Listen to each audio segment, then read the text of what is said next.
Okay, Tyler, first of all, your name and tell me what you had this morning. Tyler Dunman, Tyler. Last name is Dunman. This morning in the 359th District Court, defendant David Wiggins pled guilty to the offense of intoxication manslaughter and intoxication assault from a crash that occurred back in December of 2012. What the crash again? The crash occurred on Keenan Cutoff Road in western Montgomery County. The defendant David Wiggins was driving a vehicle and had two passengers, Benjamin Brown, and Sean Fontenot.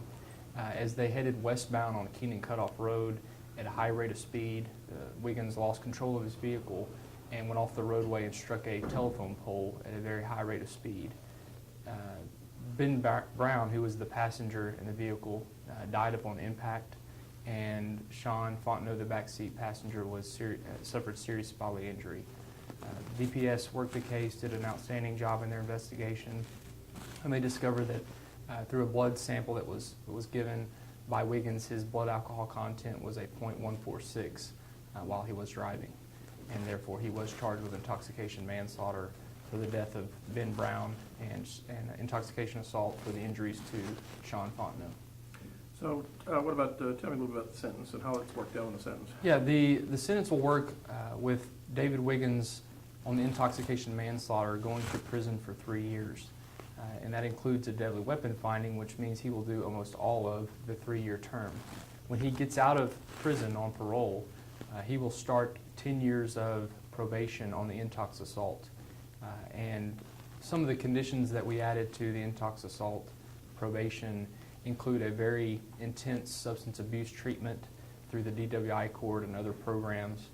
He'll have community service hours, restitution to the victims, and he'll also be required to speak at local high schools about the dangers of drinking and driving in the Magnolia Independent School District. What about, I mean, a lot of people may think that's a light sentence. How did they come up with 3 years? Well, the family of both of the victims played a big part in the outcome of this case. They're forgiving of DJ Wiggins, and they understand that he was 18 years old when he committed the offense, and they want him to have a second chance at being able to tell his story to others about the dangers of drinking and driving. And this 19-year-old kid is headed to prison, and that's going to be something he has to face.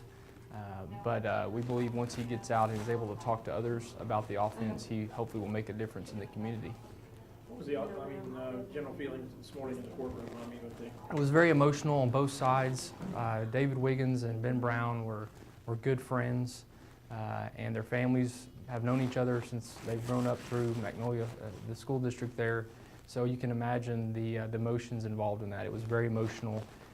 The victim impact statements from the families of the victims, and then David Wiggins also provided a statement as well, apologizing obviously for his actions that caused this crash. What about determine where the alcohol came from in the other part? Well, we know where some of it came from. Unfortunately,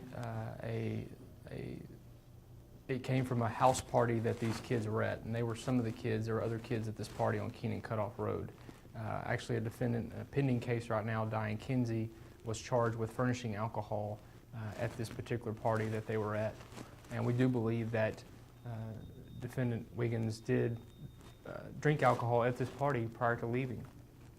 And he was allowed to leave, unfortunately, and he wasn't stopped by anyone at the scene that day and kept from driving. Obviously, he's accepted responsibility for that, but there's a greater responsibility of parents in the community in making sure that these types of things don't happen. You shouldn't be providing alcohol to minors, period. And if you were to do such an act, which is illegal, heaven forbid you allow them to get in their vehicles and drive away. What kind of penalty is she looking at on something like this now? Furnishing alcohol to a minor is a Class A misdemeanor, so she's looking at up to 1 year in the county jail, as well as up to a $4,000 fine. Other parents, kids kind of talking to parents, hey mom, we're going to have a party here this weekend. Yeah, our office hopes that the community and parents use this case as an example of how drinking and driving destroys lives, especially among young drivers. Here we have an individual who's going to prison at 19 years old and we have a family who's mourning the death of their 17-year-old son. And parents need to sit down and talk to their kids about that. And you shouldn't be providing alcohol to minors to begin with. And if you were to do that, which is illegal, you should never allow these individuals to get out on the road and drive a vehicle after they've been under your care. Yeah, my name is John Shepherd.